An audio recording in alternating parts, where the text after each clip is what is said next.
Luke Hawthorne cornered me outside Murphy's feed, waving a deed like a victory flag. $5, he said, loud enough for the parking lot. Your wife sold me the Brennan Ranch for $5. Through the tint of his Mercedes, Samantha watched me load 50-pound grain sacks into my truck like I was already a ghost on my own land. I didn't argue. Gravel cracked under my boots. Paper snapped in the wind. Pride snapped too. $2 million of fences, bloodlines, and storms weathered, priced lower than a cup of gas station coffee. He wanted a scene. I gave him silence, because where I'm from, noise is for people who don't have proof. Let him strut. Let her hide. They don't know what I signed long before their champagne celebration. They don't know what's filed where signatures matter. Call it patience, a loaded gate. You want to see how I hefted a 50-pound grain sack onto the truck, the paper rasping my forearm like dry corn leaves. Luke kept talking about his future, wine tastings in the barn, a yoga studio where the foaling stalls stood, paved paths where my horses needed dirt. I let him paint his fantasy, the way you let a colt run circles until it tires out. Older men know this. Not every swing deserves your counterpunch. Not every boast needs answering. The bag landed with a thud that swallowed his last sentence. I looked at him just long enough to make him blink. You done? I asked, voice flat as fence board. He waited for anger and got inventory. Another sack, another lift, breath steady. The climax wasn't my fist or a shout. It was the silence that told him he wasn't in my ring. He wanted a public scene. I gave him a time card. Loading done, day not over, story still not his to tell. Tammy came out from behind the register, apron dusty, glasses on a chain. She's sold me feed since I was 25 and broke. Luke thrust the deed at her like a parade flag. She didn't look at him. She looked at the signature. Folks who work with their hands study the world differently. She traced the curve of my name with one finger, slow as reading a brand on warm hide. Looks wrong, she said, eyes cutting to me. He laughed like she'd misread a menu. But the wind shifted. The lot went quiet except for a chime on the store door. That's the thing about small towns. Truth doesn't run fast, but it starts. I didn't need to argue. Tammy's frown was the verdict for the morning crowd. Climax. A single shake of her head. Luke's smile slipped a half inch, the first loose nail in his pretty board. I loaded salt and wire, signed the receipt, and let the morning decide. I shut the tailgate with a clean and final click. No hurry, no slam, just the sound a man makes when his mind's already a mile ahead. Luke held out his phone, Samantha on speaker, wanting to talk it through. I nodded at the screen like it was a fly that hadn't earned a swat. Tell her she knows where to find me, I said. That was the whole message. My land, my time, my terms. He expected fireworks. He got rules. In my world, you do not reward trespass with conversation. You set a gate, then see who climbs it. The climax landed in the little things my hand on the latch, the tailgate sealed, the truck idling steady. He stared at the closed bed like the deed was inside it. It was not.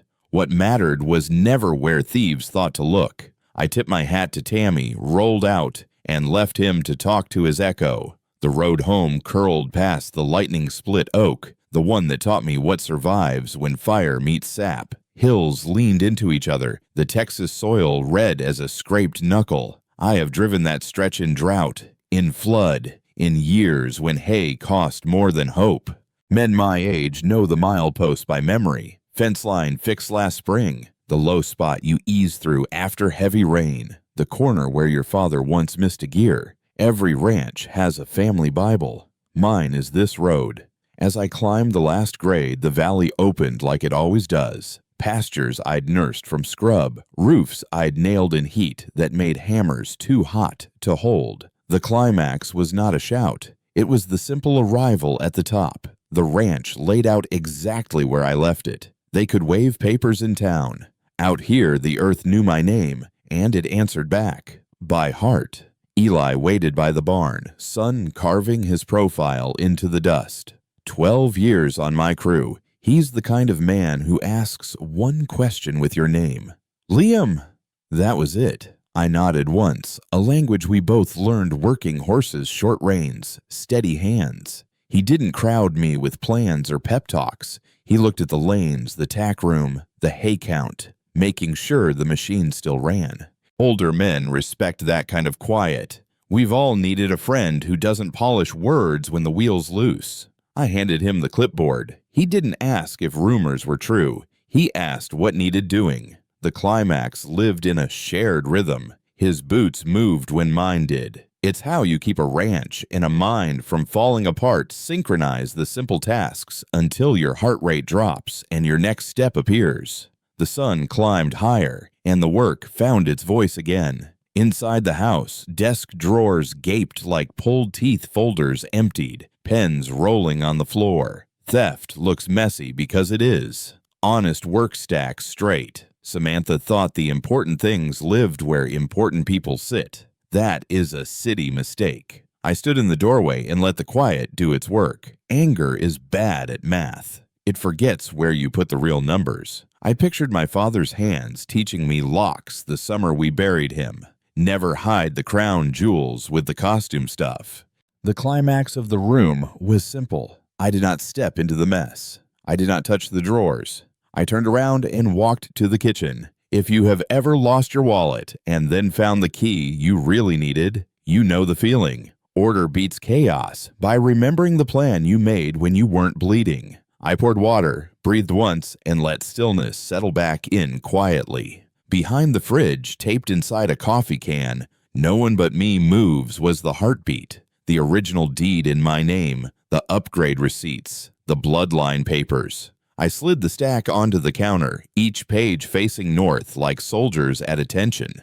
Proof has a sound, paper edges aligning, sleeves slipping back into plastic, dates lining up like fence posts. Men who've built anything, cars, cabinets, companies, know that relief you feel when the measurements still fit. Samantha searched the stage. I kept the script in the wings. The climax landed in a breath I didn't realize I'd been holding. Not a victory shout, just a reset. The world returned to level. I tucked everything back where it belonged, not because I planned to hide, but because timing matters. There's a right day to show your cards, and it isn't the day a fool asks for applause. Morning light touched the edges, steady as fence posts, and patience settled in like gravity again. The hotel receipt sat where I left it, a thin strip of truth. Riverside, 2 flutes of champagne, a room number that wasn't ours. Betrayal announces itself in tiny fonts. Gratuities, timestamps, the way a pen angle changes on a tip line. I didn't smash a glass or curse the ceiling fan. Men my age have done both and learned neither fixes a thing. I read the note, "Can't wait for our new beginning, L," and felt that small human ache you don't tell strangers about. Then I put the paper down and washed my hands, like you do after mucking a stall. Necessary, not symbolic. The climax wasn't the pain, it was choosing what to do next. Rage is a fast horse that throws you. Patience is a mule that gets you home.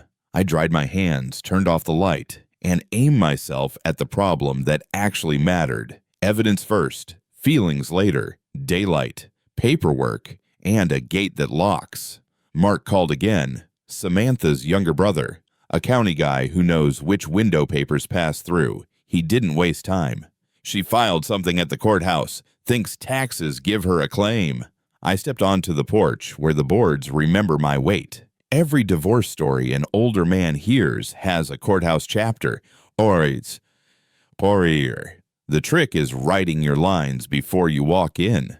"Thanks, Mark," I said, letting him off his own hook. Family gets messy fast. He warned me to get a lawyer, now.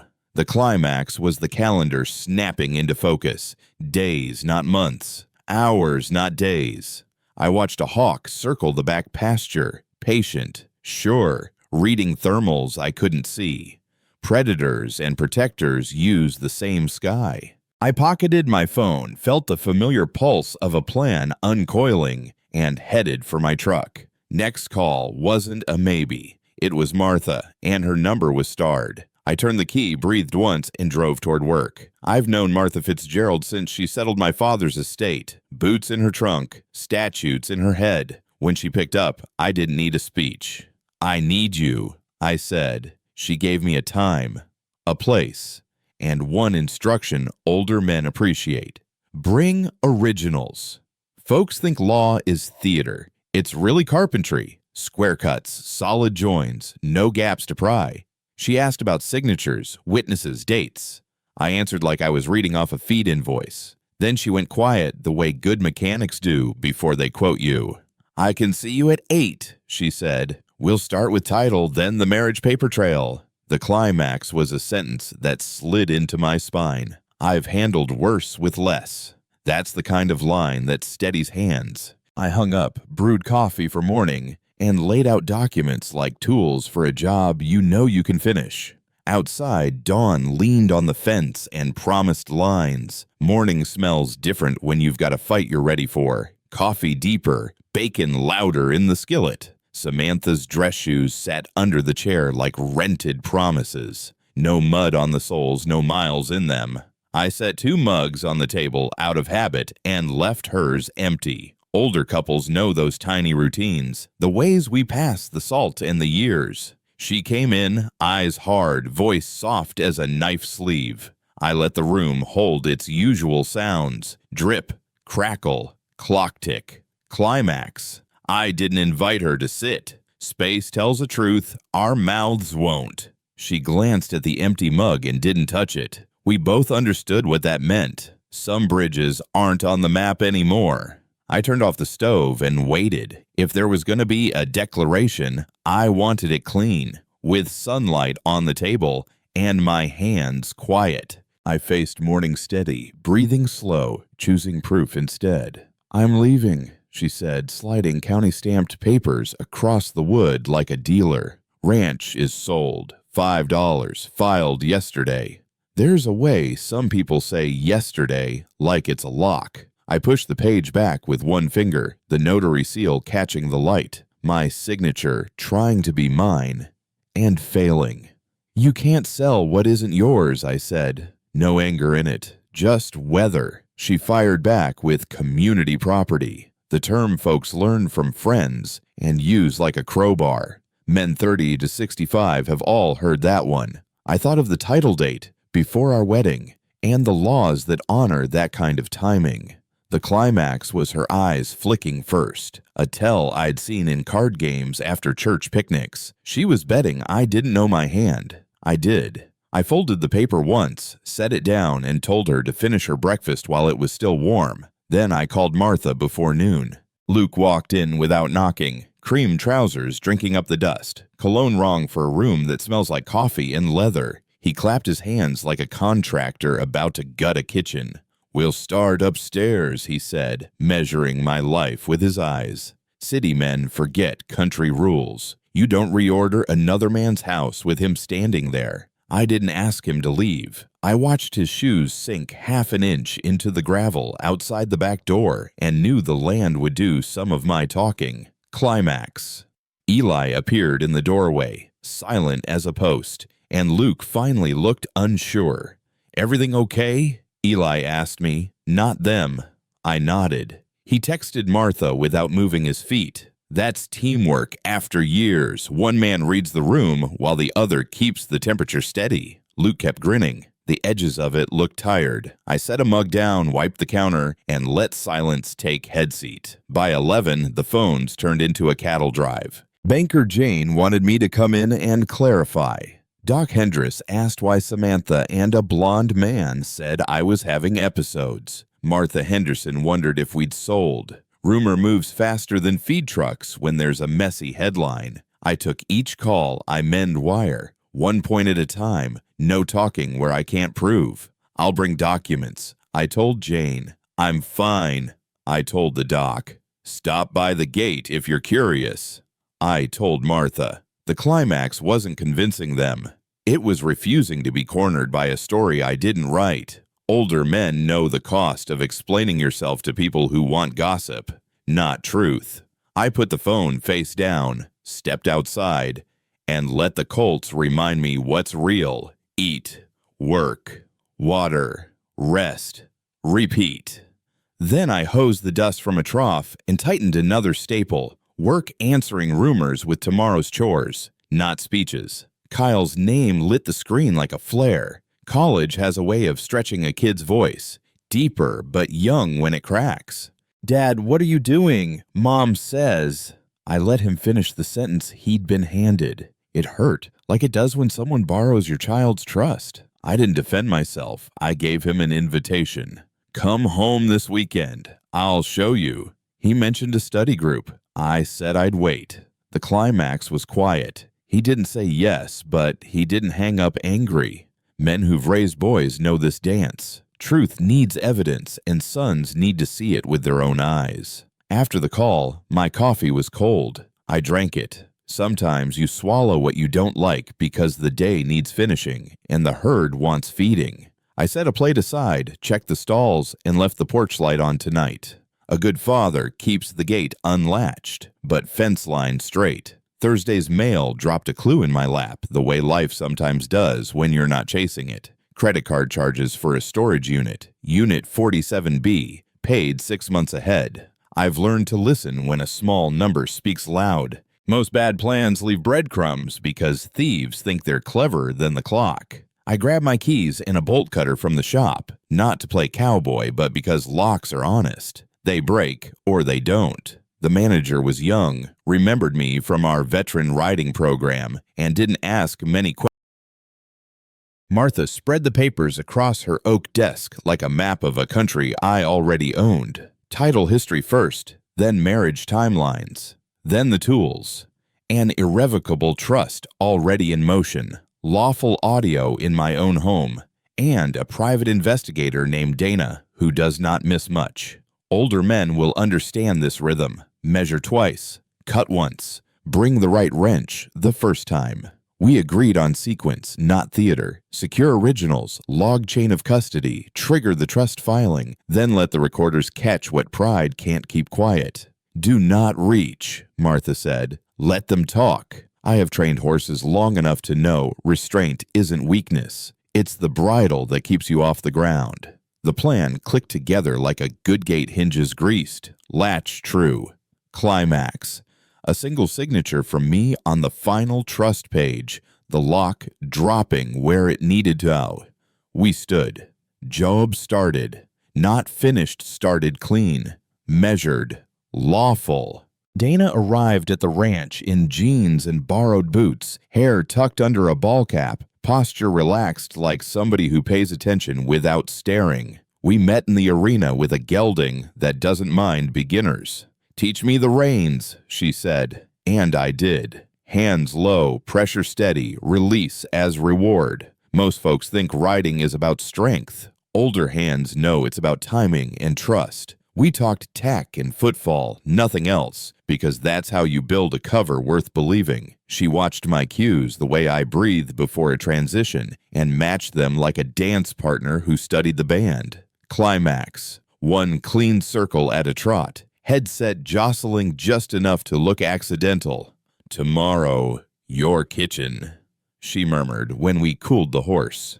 I nodded. Out here, lessons often sound like small talk. The good ones carry the next mile of road without raising any dust. We planned quietly, saddle soap still on hands. We moved through the house like we were straightening picture frames. Dana checked outlet plates, vent lips, and the underside of a shelf I never use. Each recorder was no bigger than a thumb, legal inside my walls, angled to catch voices where people forget they're making statements. I kept my hand steady by doing what older men always do when nerves try to chatter. Count tasks. Dining room. Click. Living room. Click. Office. Click. Paperwork stacked neat on the desk told a different story than the drawers Samantha ransacked. Climax. The tiniest LED winked once, then went to sleep, awake the way a quiet dog is. Ears up, no bark. Act normal, Dana said again, and I could hear my father in that. Don't spook the herd you still have to feed. We stepped onto the porch, looked at the sky like neighbors, then split off in different directions, the evening holding its breath until cricket started. Work waited, patient and purposeful. Normal is a discipline. I cooked a skillet breakfast, ironed Samantha's blouse, and left the house smelling like coffee and starch, not suspicion. Older couples know those routines, the small handoffs that stitch a day together, a folded napkin, a plate placed the same way for years. I didn't slam cabinets. I hummed nothing. The recorders needed life to happen, not a show. At noon, I fixed a loose hinge on the barn door, then refilled mineral tubs out by the north fence. Every small job was a metronome keeping my pulse slow. Climax came at dinner. I set the table with enough silverware for 2 extra plates and let the chairs say what my mouth wouldn't. Guests expected, lines already drawn. If you've ever sat through a meeting you couldn't cancel, you'll recognize the calm that arrives when the outcome's bigger than the noise. I wiped the counter once, breathed steady, and waited. The house listened, and evening agreed to patience. Samantha brought Luke to my table like she was gifting him a throne, and he took the chair that faces the pasture, my father's seat. He started narrating improvements he'd make, like a man sketching a porch on a house he doesn't own. Samantha tossed a glance at the recorders she didn't know were there, talking about my decline as if diagnoses were seasoning. I didn't chase every lie, I handed out food. Older men know the power of letting people fill silence with words they'll regret. Luke said we a lot. Our renovations, our brand, our social team. Climax clicked when he bragged about paperwork in motion and a done deal. In this kitchen, those phrases landed like nails set proud, exactly where a hammer likes to find them later. I cleared plates and poured coffee. Their smiles tasted like overcooked gravy, thin, salty, and easy to scrape off the next morning. I stacked forks, wiped the table, and let silence settle. Kyle's pickup rolled in just after dark, headlights cutting the dust in my yard the way a boy's questions cut through a father's pride. He walked straight to the sink like he still lived here, turned on the cold tap, and braced his hands. I spread the evidence on the table, deed dates, storage photos, printouts dried slow so ink wouldn't smear. You learn raising sons that explanations lose fights unless you can lay them down in order. He read, then went quiet, then bent at the waist until his breath found him again. Older men have watched boys discover the world isn't safe even in their own house. It never feels good, but it's honest. Climax wasn't yelling. It was his chair scraping back and returning. He sat to listen, not judge. "Okay," he said, voice low. "Show me what happens next." I did. We walked the timeline page by page, breath by breath, until the room believed us both again. We sat on the porch where the boards know our boot prints. "You remember that mare that spooked when you were 8? I asked. He nodded, half smiling at the scar on his shin. "You learned something that day. Panic makes horses bolt. Patience teaches them feet." He looked at the yard, then at me. Men 30 to 65 know this talk. We've had it with sons, nephews, crews when a mistake cost a weekend. I told him the plan. Recorders running. Trust filed. Hearing pending. "We ride the pattern," I said. "No whipping the corners." Climax came when he repeated the words back, the way a writer repeats a cue so it sticks. "So we wait," he said. "Then we move." Exactly. He helped me check stalls, hands steady on halters. Truth doesn't need noise. It needs handling. We walked the fence once, counted rails, breathed slow, and let the porch light mark our promise for morning work. Steady, simple, hours together. By Saturday, the town had drawn its lines with the casual cruelty of people who prefer stories to facts. A couple of training clients paused their programs until things settle. A neighbor posted a vague prayer online everyone knew was about us. Older men recognize that kind of weather, the way a good name can catch a draft and wobble. I didn't chase comments. I fixed fence and called the 2 clients who mattered most. Not to beg, but to clarify.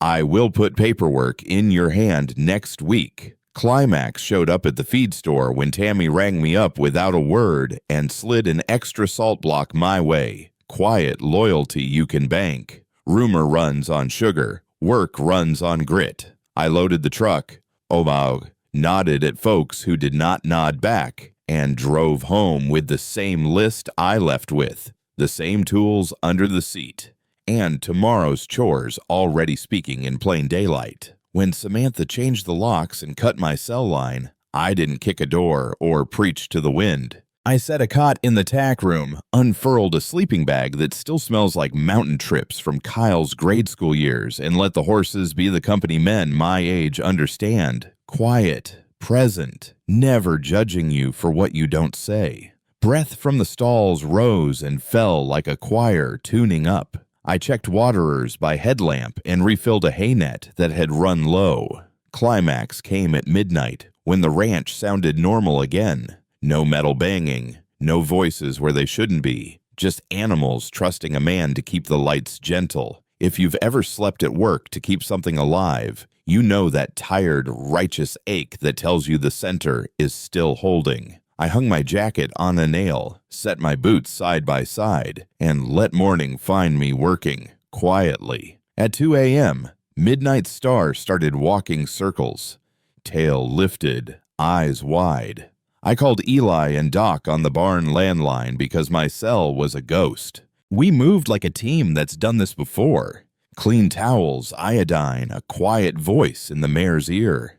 Labor doesn't care about your court date or your heartbreak. It cares about timing and hands. Older men know the comfort of necessary work when the rest of life feels like a courtroom. We waded through contractions, checked presentation, and did what the vet said in measured steps. Climax hit when the shoulders cleared and the colt slid into the straw, slick and furious at the cold. 2 hours that felt like 5 minutes. We rubbed him down and let Midnight Star nuzzle. There's a peace that only shows up when life announces itself right in front of you. We dipped the navel, spread fresh bedding, watch steam rise from breath, and let the barn return to steady. Earned quiet. The colt blinked like the world was too bright. One white sock flashing when he tried his first stand and failed, then tried again. Eli grinned the way old cowboys do when they don't want to spook a moment by naming it. I kept the name in my pocket, like you keep a prayer you're not ready to say out loud.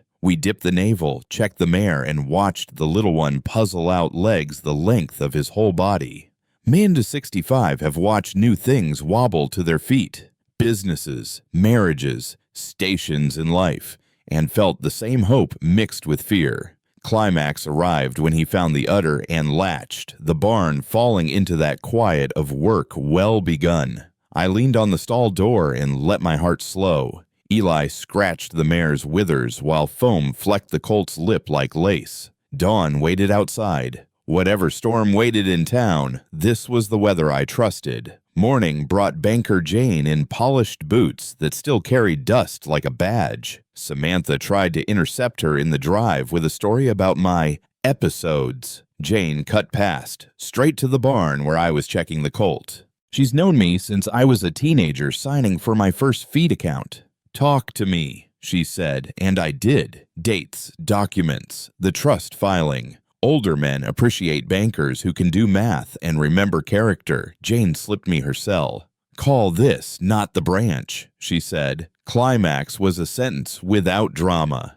Bring the originals tomorrow. We'll lock your accounts down tight. That's what respect sounds like where I'm from. No applause, just a plan executed on business hours. Samantha watched from the doorway, smile not quite fitting. I rubbed the colt's neck, let the day turn, and thanked Jane with a nod. We set 9 a.m. She'd bring a notary. I'd have coffee, hot and black. Luke strutted into Thompson's Western like a man shopping for a costume. Top shelf saddle, silver headstall, a belt buckle you're supposed to earn. Gary ran the register, the kind of straight shooter small towns are built on. First card declined. Second card declined. Luke made a joke about the bank being behind. Gary didn't laugh. He called me Liam the same way he always has and slid the gear back into the glass case. Older men have seen that look. Status looking for a password it doesn't have. Climax landed in the quiet after. No argument, no deal. Just the sound of a door pushing open and a city man walking out, lighter than he walked in. Gary rang up my salt block, said, "See you Thursday," and never mentioned Luke again. That's the difference between customers and neighbors. One pays, the other remembers fence lines. I loaded feed, signed the slip, tipped my hat. Outside, flags riffled. The day returned to work. By Thursday night, my chest felt like someone had cinched a strap, one hole too tight. Eli drove and I let him, which is its own kind of humility when you've spent years in the driver's seat. The ER smelled like disinfectant and endings that didn't happen. A nurse put stickers on me like I was a map they needed to read fast. Older men don't love hospitals, but we know when to listen. The doctor had the tone I trust. Calm, not casual. "You're not having a heart attack," he said, "but you're close to making one." Climax was an order I took without argument. Rest, hydrate, no heroics until Monday. Eli sat in the chair and didn't say a word. That quiet felt like a blanket somebody folded for you when you weren't looking. We drove home slow. The ranch lights were still on. I set my hat down, drank water, and let silence lower my pulse to even. Friday morning, Martha called with the sound of a starter pistol. "Emergency hearing Monday. Be early." I circled the date like a rancher circles a storm cell on radar. Men 30-65 live by calendars more than we admit. Plant, harvest, pay, renew. I walked the fence line with a Sharpie in my pocket, writing a checklist on a scrap of feed invoice. Originals, duplicates, affidavits, chain of custody notes, witness calls, banker's letter. The list steadied my hands better than any pill. Climax came when Eli read it back to me, each item getting a short nod. "We're ready," he said. "We will be," I answered, because readiness is a moving target, and Monday wasn't here yet. I tucked the list into my wallet behind my license, the way my father kept the combination. Luke half stood like a man who just remembered an appointment. Detective Morrison folded his newspaper and didn't raise his voice. "Sit." The room obeyed him before Luke did. The uniforms moved in with that church usher calm, one at his shoulder, one at Samantha's elbow. I've seen steers try the same sideways step at a gate. Pressure finds them back where they started. Morrison read the words that turned talk into record. Fraud, conspiracy, false filings, and the champagne lost its bubbles all at once. Older men know that sound you can't hear. A bad plan deflating. Samantha stared at the pearls like they had instructions. Luke looked for the door and found procedure. Climax arrived with stainless steel, handcuffs flashing once under the chandelier, punctuation instead of drama. They weren't arrested for hurting my pride. They were detained for hurting the truth. The waiter cleared their untouched bread plates. I signed for my water, stood up slow, and felt lighter than I had in months. See, Monday morning, Travis County Courthouse held the kind of quiet that isn't silence. It's respect. Marble floors, long hallways, and a thermostat that prefers jackets. My boots made the sound I recognize from funerals and graduations. Footsteps that mean you showed up. Men 30-65 know how much of life is simply being there. Paperwork in order, hat in hand when necessary. Martha walked point, a file box rolling beside her like a faithful dog. We passed a bulletin board of notices that all start the same. In the matter of. I thought of my father who taught me to stand up straight when it counts. Climax came at the courtroom door, Martha's hand on my elbow. Just a touch, just enough. "Breathe," she said. I did. The usher swung the door and we entered the room where talk stops being weather and starts being climate. The judge took the bench and the day took shape around its own gravity. The assistant DA stood like a man who knows his tools. He laid our story in pieces, the way you rebuild an engine for a jury that doesn't know carburetors from fuel injection. First, the forged signature, my name drawn by a stranger's hand. Then the cloud backups. Messages, photos, timestamps that behave under oath. Finally, the kitchen audio, words that didn't know they'd be evidence. Older men appreciate a good sequence. Remove, inspect, replace, test. He didn't shout, he stacked. "Ladies and gentlemen," he said, "you'll see a pattern." And there it was, marching across the screens in dates and margins, receipts, and notary stamps. Climax wasn't a gasp. It was the dull, satisfying click when two parts fit exactly. Luke's voice from my phone aligning with a date on a falsified bill. My shoulders dropped a quarter inch. No speech does that. Proof does. Truth doesn't explode. It locks into place, seats, and stays there. It seated, stayed, and would not budge. Then came the people who keep a town honest. Banker Jane adjusted her glasses and spoke the way ledgers do, line by line, no adjectives. Doc Hendress explained medical records like a man who knows the weight of his signature. Tammy stepped up in her feed store apron, a simple shape against the witness stand's polish, and told the court how a real signature curves, how a fake one trips. Men in our age bracket understand this chorus. The neighbor who remembers, the professional who refuses to bend, the friend who shows up. Climax arrived not in a knockout punch, but in a nod from the jury when Tammy finished, small, shared, a community deciding to correct itself. Samantha studied her hands. Luke studied the floor. The judge thanked each witness by name, the kind of respect that means we're not just processing paper, we're defending ground. Truth isn't dramatic here, it's disciplined, and it stands up straight, like fence posts at dusk. Kyle walked with college kid stiffness, trying to look grown while carrying something heavy. He raised his right hand and didn't look at me when he swore. "My mother called," he said. "She said Dad was breaking down. She said Luke would cover my tuition if I helped." Fathers know the ache of hearing your boy say that into a microphone. He paused and found his breath.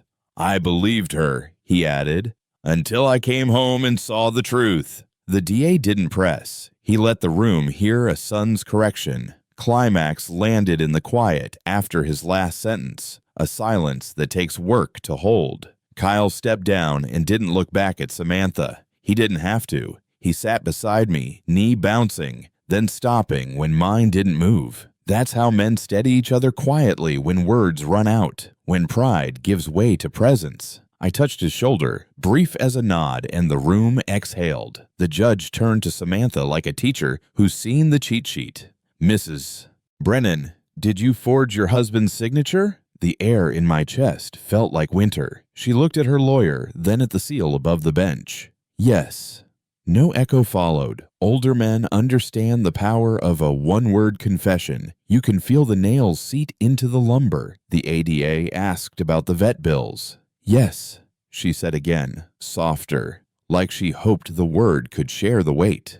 It didn't. Climax was the court reporter's keys tapping those yeses into history. Luke's attorney tried to object and found no ground. The judge adjusted his glasses, a gesture that told the room the decision already knew its drawer. Sentencing came measured, 18 months for her, restitution for him. Climax became math. Truth had the floor, and for the first time in years it stayed there, quiet and complete, durable as oak posts, counting seasons now. Outside, the sun felt new. Eli stood near the steps with a halter draped over his arm and that half-grin old cowboys keep for good days. "Figured he should see it official," he said, leading the colt from the trailer. A black flash with one white sock testing the lead rope like a question. People scattered into their lives, papers tucked away, whispers already shrinking. Older men know that feeling when a long job ends. Your hands don't know what to do without a tool. I reached out, palm open. The colt touched it like a handshake. Climax wasn't cameras or applause. It was a breath I hadn't taken since this started. Full, easy, not borrowed from the next minute. Eli handed me the rope. We didn't need words. We crossed the lot like two men leaving a store with exactly what they came for. Nothing extra, nothing missing. The colt flicked an ear, and the day felt signed in ink. And quiet. On Main Street, Tammy taped a fresh sign inside her window. We Stand with Liam Brennan, letters bold enough to read from a truck. The bell over her door chimed, and the lunch crowd pretended not to look. She slid a salt block onto my tailgate the way she does when winter's coming. Quiet generosity, no receipt. Older men trust gestures more than speeches.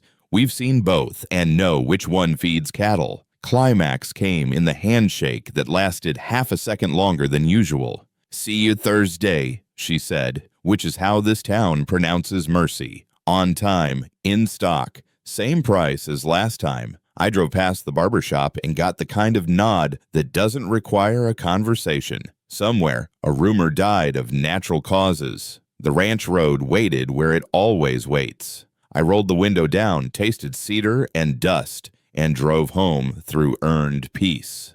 Wind carried work waiting past the cattle guard ahead quietly. By the time I parked, a text from the Wilkins family lit my screen. "Ready to resume training next month? Business returns like grass after rain. First you doubt it, then you mow." I replied with dates and a straight price. No specials, no banner. Older men know stability sells itself. Eli stood by the round pen counting rails. We talked calendars the way farmers talk rain chances. Optimistic, not foolish. Climax arrived quietly. The whiteboard filled with chores that don't care about court. Vaccinations, shoeing, pasture rotation, feed orders. Ranch work is honest like that. It doesn't clap.